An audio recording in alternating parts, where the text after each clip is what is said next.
我就知道你一定会回来。还是要多谢雪公子网开一面，再给我机会。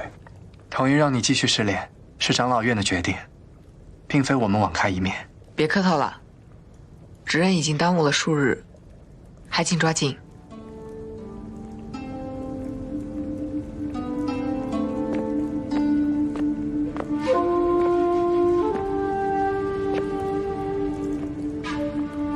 其实，你才是雪公子，对吧？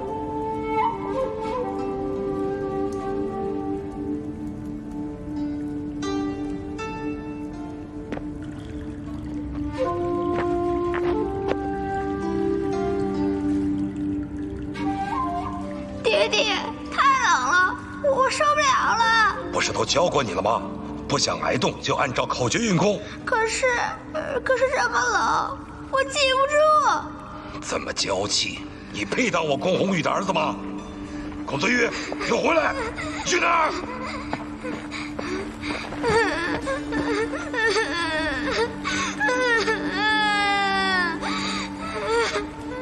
娘，救我！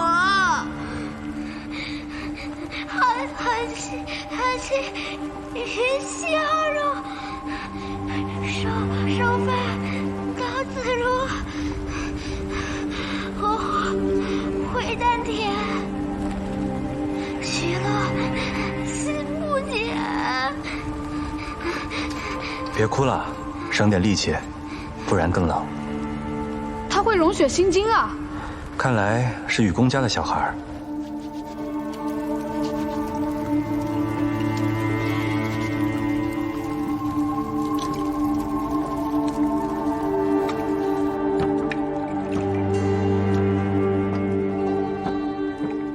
你们一直都待在这里吗？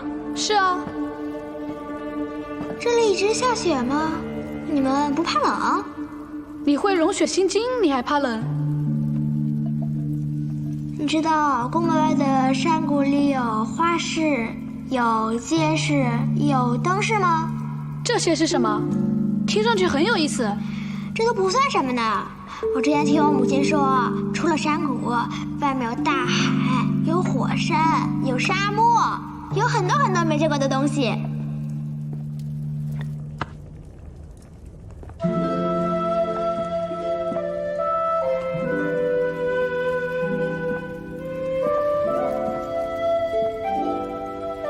我爹爹是职人，我哥哥是少主，都好厉害的。等我长大了，我带你们去看海，看花灯，看沙漠里的大骆驼。宫门在这江湖里经历了风风雨雨，偏居一隅，一代又一代。这守护的究竟是什么？坚持的又是什么？等你长大了，你就会明白了。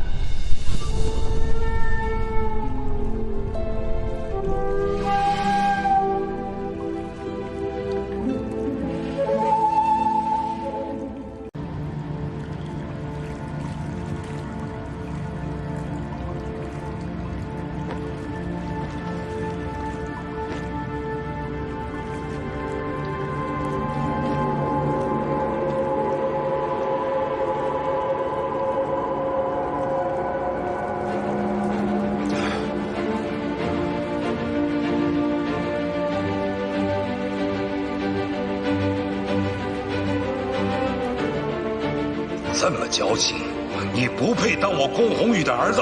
公子羽也配做职人？论身份、能力、德行，一样都不沾。你凭什么说自己担得起这个位子？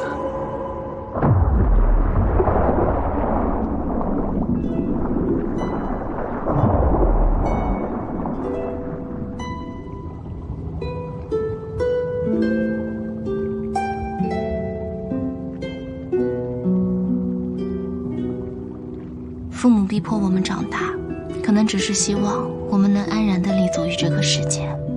那爹爹先教你口诀，你先背起来，好不好啊？好。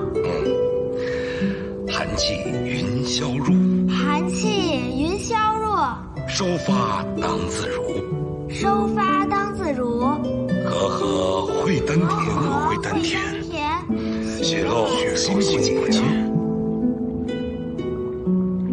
倒希望他不要太执着，他身上那股不服输的劲头，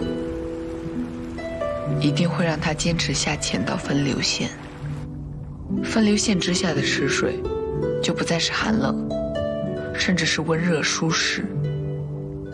但是，他没有强大的内力，将呼吸控制精准。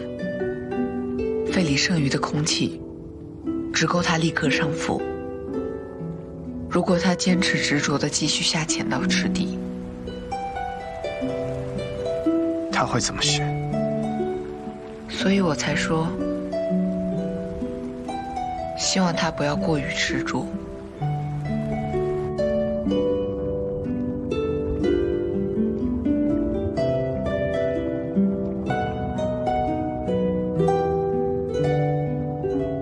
这水变暖了，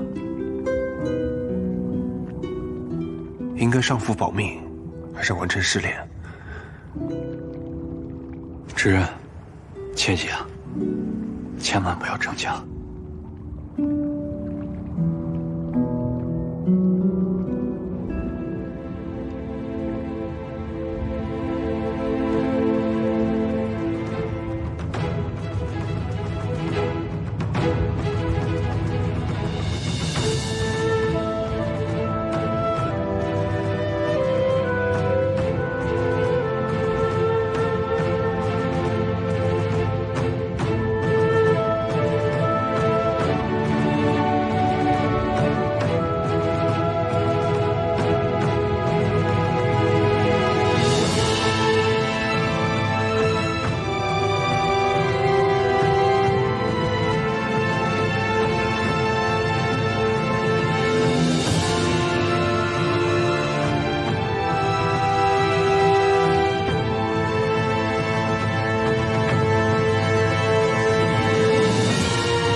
走啊！你们雪宫真的好多稀奇东西啊！这雪莲在前山可是珍贵无比，连医馆都经常断货。能不能给我几朵？不能。小气！又没问你要寒池里的极品雪莲，就这壶里的普通雪莲都不给，还把我糕点都吃完了。糕点随便做做就有了。这雪莲，我可是要养好几年才开花的。谁跟你说糕点随便做做就有了？那可是阿云亲手做的家乡糕点，花钱都买不到的。你已经是通过地狱试炼的人了，你能不能拿出点知人的样子？我们现在要传授你雪家刀法。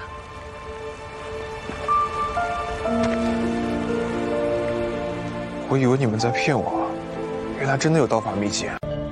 公子羽通过寒冰池考验，宫门雪族认定其心定、神明、器具、意坚，现将雪族刀法拂雪三式、星雪、霜冻、大寒传授于公子羽，望公子羽勤加练习，足临见证，诱我山谷。刀法虽只有3式，但庞杂诡谲，能否学会，全看你的悟性了。那要多久？还行吧。我学了7年。7年？你天生畏寒，但实则是因为奇经八脉与常人迥异，天生完美适合融雪心经。如果再能学会拂雪三式，你就不再是空有执着，却没有本事之人了。我有那么厉害吗？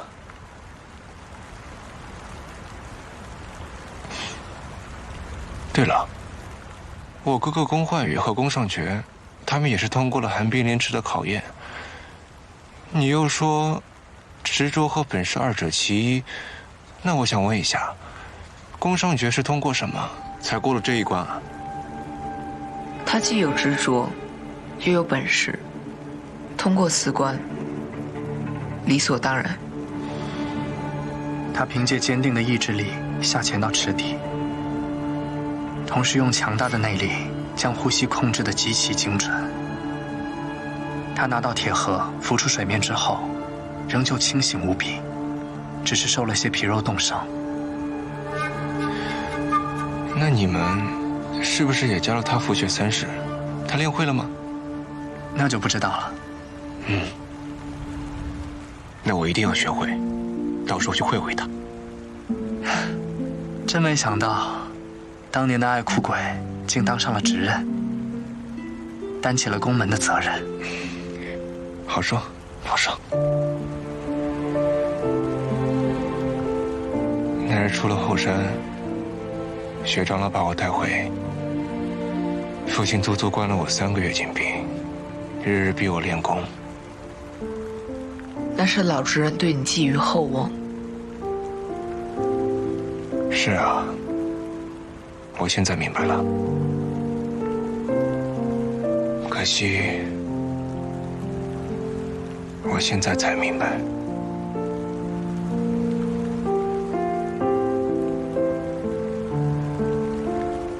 你有没有怪过我？从那以后就再也没来找过你。我还承诺说带你去看海，看花灯，看大蘑菇烟。你那时也才多大，我本也没把你的话当真。但我是认真的。待我坐稳执刃之位，宫门安定之后，我一定带你们去外面看看。这后山冰天雪地的，你们守了这么多年，该有多寂寞啊！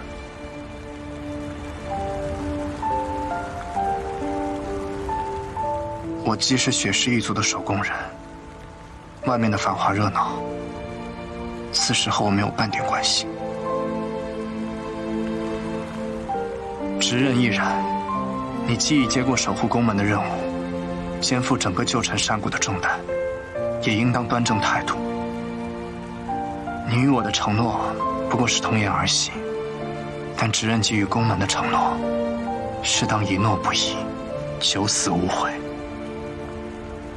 或许你们对宫门充满了感情，但我只是一个从小被看轻的小角色罢了。我看过宫门女子被困的一生，虽然她们可能觉得自己很幸福，但依旧是笼中之雀，池中精灵。我也看到了宫门男子明明有能力和无分抗衡，却只会龟缩在这一方山谷，只顾自身的岁月静好，完全不顾山谷之外的风雨飘摇。所以，其实我对宫门没有太深的感情。直恩已经不再是9岁的孩童，但满嘴却还是稚气之言。无风势力庞杂，岂是一时冲动和满腔热血就可以撼动？江湖虽大，旧城山谷不也在江湖之中吗？我们守一方天地，不也为江湖守住一份光明和希望吗？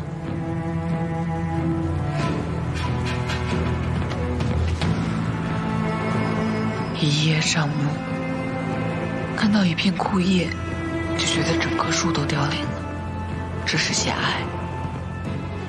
直恩自小就对宫门有所排斥，这份偏见就是挡在你眼前的这片枯叶。直恩大人从来没有好好了解过宫门吧？了解宫门？你刚刚叫我直任大人。我说了，试炼通过，你在我心里就是直任大人。但我也只是过了第1关，后面还有2关呢。他们和我无关，在我心中，你已配得起直任2字。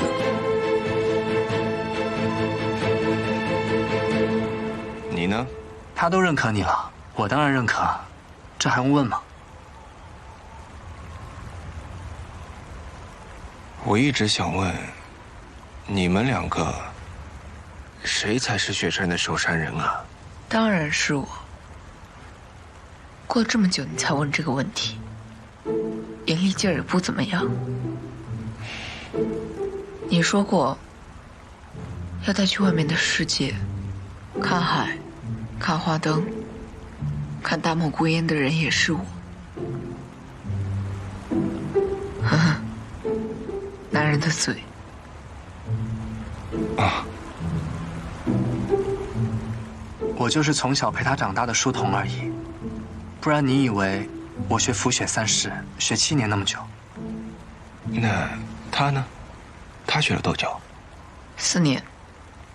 4年，那也不快嘛。我还以为天资多么惊人呢。他花了4年，创造了这套浮雪3式的刀法，取代了之前旧的雪家刀法。公子羽，你已身居直任之位，别辜负你父亲对你寄予的厚望才是。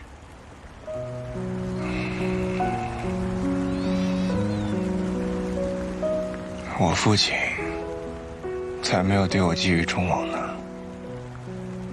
他的期望全在我哥身上。我当上直任，也只是因为宫门突发变故而已。你错了，你父亲对你用心良苦，寄望之深，金凡就是证明。金凡？你就不奇怪吗？宫门之中，唯有直任、一宫之主、长老以及继任少主才能够有资格配备贴身的御阶侍卫。你之前是何身份？怎么可能让金凡从小跟随你左右？可能是因为我父亲想在我身边安排个绿玉侍卫盯着我，害怕我在宫门外给他惹麻烦吧。你真的认为一个普通的绿玉侍卫就能够知遇3域试炼的全部内容吗？什么意思啊？前山活动的都是绿玉侍卫，长老院和后山的守卫才是黄玉侍卫啊。当你老直任顶住长老们的压力，好不容易让他们同意把金凡调到你身边，老直任把你的安危看得和整个宫门乃至整个山谷同样重要。金凡真的是黄玉侍卫？不是，他是红玉侍卫，宫门有史以来最年轻的一个红玉侍卫。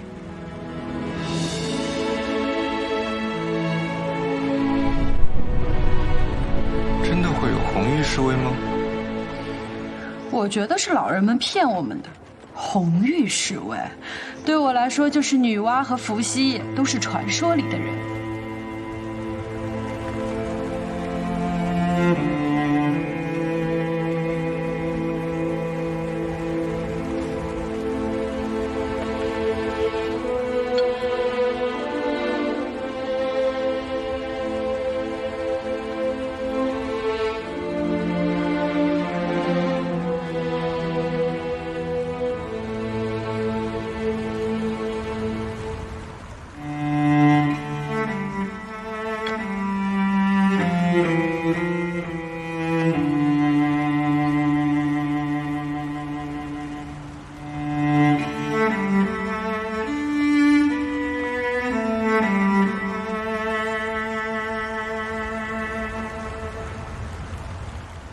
你父亲让金凡放弃了自己好不容易经过试炼获得的红玉资格，贬为最低等次的绿玉士，从小奉你左右，这还不能证明你父亲对你寄予的重望吗？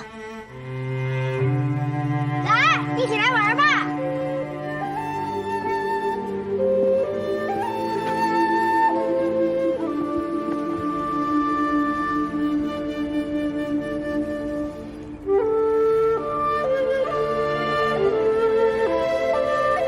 金侍卫，你已经守了1天了，要用膳吗？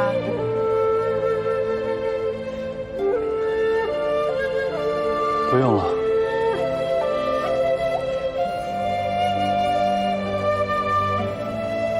为了称得上你那1等1的侍卫，公子羽，你也要做一个1等1的纸人。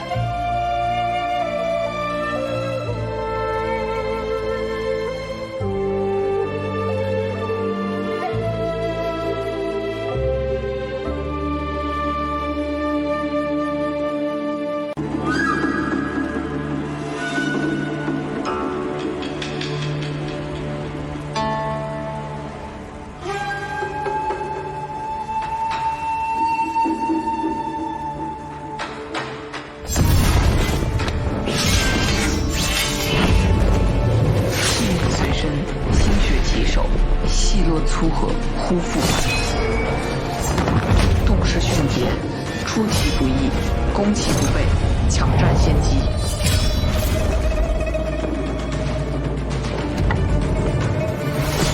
第1式心血，风压威慑，双动牵制，万木金霜，动一折。第2式双动，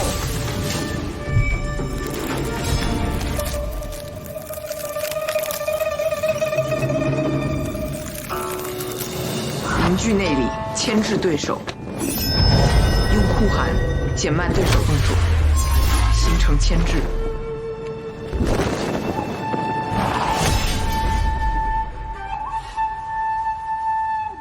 最后1式大寒，最是寒雪动天地，茫茫一片斩空寂。这么难啊？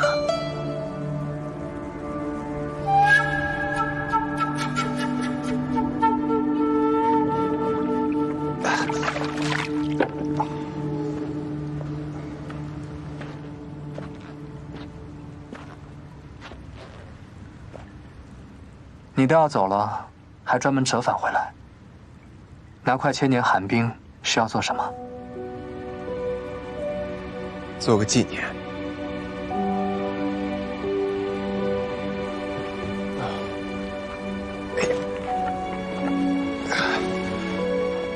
走了。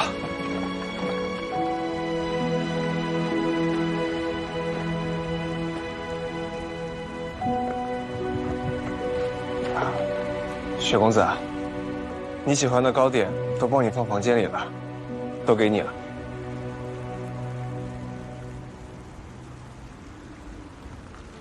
我答应你的事情，一定做数。等着我。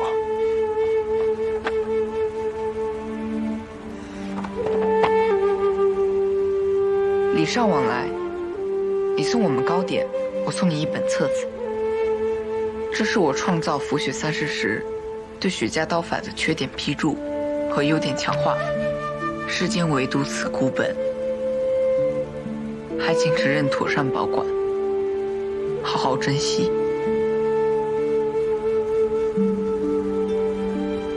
走了。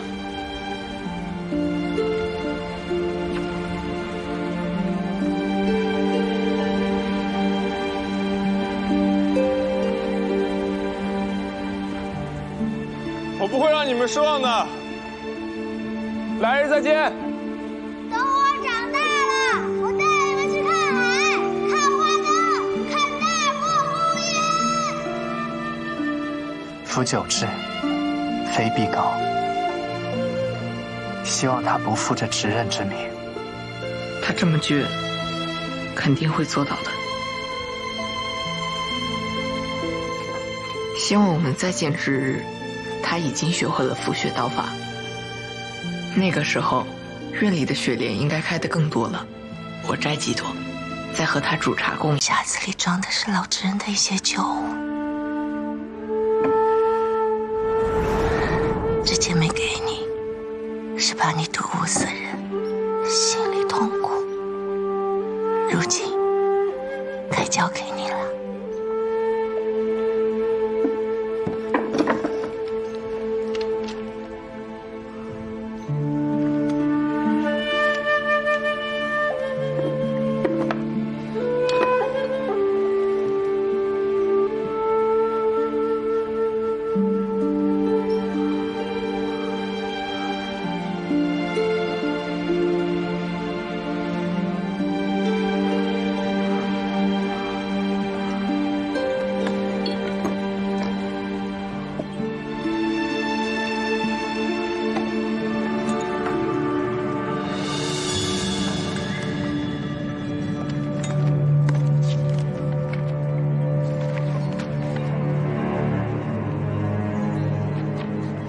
星雪以太人。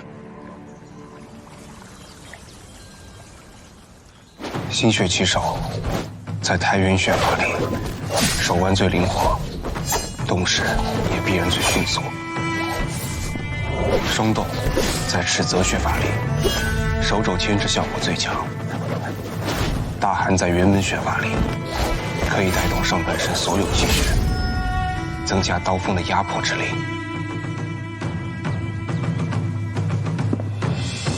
天刚亮就开始练啊？你这是受高人指点了，还是自己醍醐灌顶悟出来的？高人指点。